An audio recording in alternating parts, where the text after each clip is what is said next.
The laughter echoed down the hallways long before the man knew he was the joke. The smell of disinfectant still lingered on his hands, the soft squeak of his cleaning cart wheels trailing behind him as he moved through the marble-floored lobby. To everyone else in the building, he was invisible, just another janitor, a middle-aged man with worn shoes, quiet eyes, and a name no one bothered to remember. His name was Luis Ramirez, and today, fate had something cruel and beautiful waiting for him.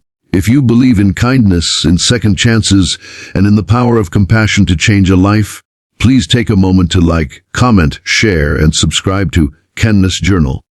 Your one gesture helps stories like this reach more hearts. Luis had worked at Harrison Vale Enterprises for 8 years. Every morning he arrived before the sun rose, mopping floors, scrubbing restrooms, and emptying trash cans. He took pride in his work, not because it was glamorous, but because it was honest.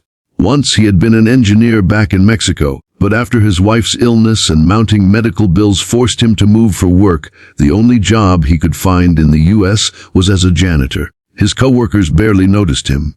They passed him like a shadow until one Friday afternoon, a cruel joke began to take shape. A group of young employees from the marketing department, led by a smug man named Trent Collins, decided to lighten the mood before the weekend. They were all sitting in the break room, laughing about blind date disasters, when Trent smirked and said, "Hey, what if we set up the janitor on a blind date?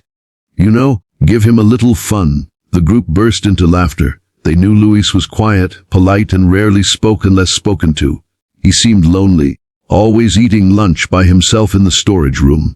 It was the perfect setup for their cruel amusement. They created a fake dating profile for a successful woman named Maria Vale, unaware that Vale was actually the last name of Iva Vale, the company's CEO. They planned to tell Luis that someone in the company admired him from afar, someone who wanted to meet him for lunch. They picked the upscale restaurant near the office, the same place where Ava often hosted her meetings, and told Luis his secret admirer would be waiting there at noon on Saturday. Luis had laughed softly when Trent told him about the date, his weathered hands trembling as he wiped them on his uniform. "Someone wants to meet me?" he asked, half in disbelief. Trent nodded, hiding his smirk. "Yeah, man, you deserve it. She said she's been watching you work and really admires your dedication." Luis's heart swelled with warmth. For years he had been invisible. Maybe, finally, someone had seen him for who he really was. He spent the entire night ironing his only white shirt and polishing his old shoes. The next morning, he borrowed a small bottle of cologne from his neighbor and caught an early bus into the city. When he arrived at the restaurant, he stood outside nervously, clutching a small bouquet of daisies, his late wife's favorite flowers. Inside, laughter echoed from a nearby table. Trent and his friends had gathered there, pretending to be, coincidentally, dining, ready to record the moment when Luis realized it was all a setup. But fate, as it often does, had other plans. At the same restaurant, Ava Vale, the 36-year-old CEO of Harrison & Vale, sat alone at a corner table reviewing some documents. Known for her sharp intellect and elegance, Ava had taken over the company after her father's passing. Despite her powerful position, she remained grounded, often arriving early to greet the staff and thank the cleaning crew for their work. On this particular Saturday, she had decided to stop by the restaurant after her morning jog to finalize a few reports. When Luis entered, their eyes met by chance. He hesitated, then checked his note again. Corner table by the window, white blouse, dark hair. To his surprise, Ava matched that description exactly. Nervously, he approached her. "Excuse me, miss, are you Maria?" he asked. Ava looked up, puzzled. "Maria?" she repeated. Luis flushed. I'm sorry, maybe I got it wrong. Someone told me she would be here." Something in his voice made Ava pause. His sincerity, his trembling hands, the flowers in his grip, it all spoke of genuine hope. "Wait," she said softly. "Why don't you sit down for a moment? You look like you could use some water." At the nearby table, Trent and his co-workers exchanged amused glances. Their plan was working, except instead of humiliation, something unexpected began to unfold. Ava, realizing the confusion, gently asked Luis what had happened. He explained everything: the blind date, the note, the message about someone admiring his hard work. As he spoke, Ava's expression changed from curiosity to quiet anger. She looked over and immediately spotted Trent, recognizing him as one of her staff. It all clicked. Ava could have exposed them right then. She could have called security or fired Trent on the spot.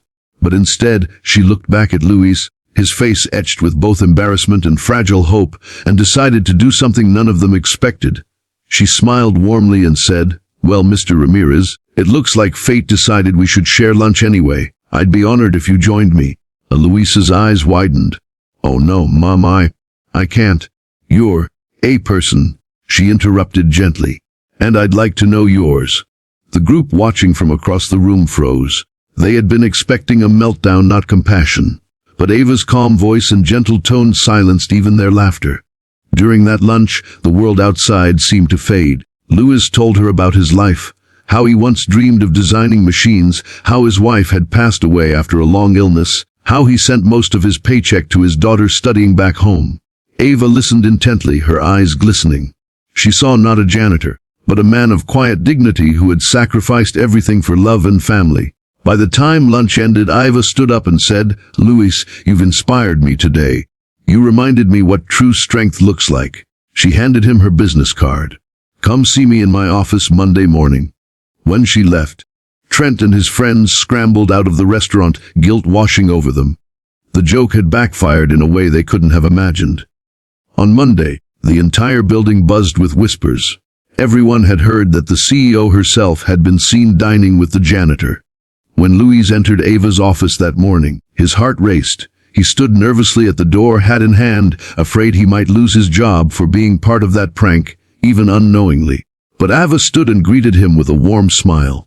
"Louis," she said, "I looked into your file last night. I also found your old credentials from Mexico. You were an engineer." Louis nodded humbly.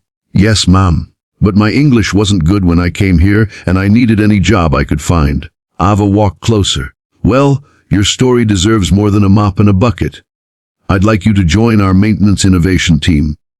We're launching a new automation project, and I think your experience could help us design something incredible." Louis blinked, speechless. His throat tightened, tears filling his eyes. "Mum, I don't know what to say." "Say yes," Ava said gently. "You've earned it." When he walked out of her office that day, holding his new employee badge with his name printed not as janitor, but technical assistant, the entire building stood in stunned silence. Trent couldn't meet his eyes. Later that day, Ava called a company-wide meeting in the same lobby Louis had cleaned for years. She addressed everyone directly, her voice firm but emotional. "Sometimes," she began, "we forget that every person who walks these halls carries a story. A man you pass without a second glance might be the one who once built bridges, cared for a dying loved one, or dreamed of something bigger.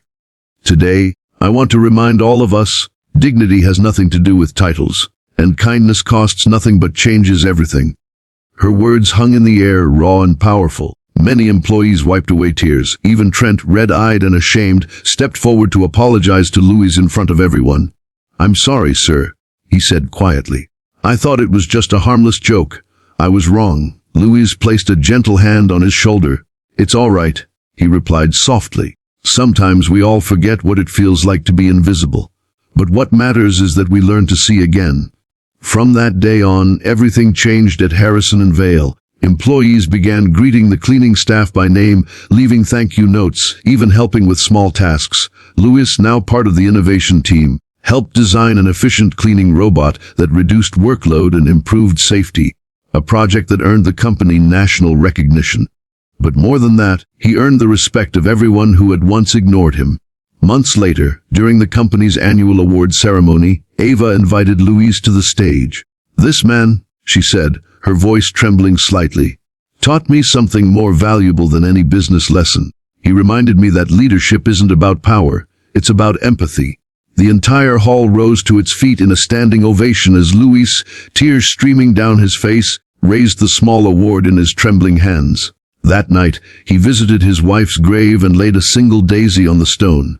"You'd be proud of me, Rosa," he whispered. "Someone finally saw me again." If this story touched your heart, please like, share, and subscribe to Kindness Journal. Let's keep spreading stories that remind the world that no one is too small to be seen, no kindness too small to matter. And before you scroll away, comment below, "I believe everyone deserves to be seen." Because sometimes one act of kindness changes everything.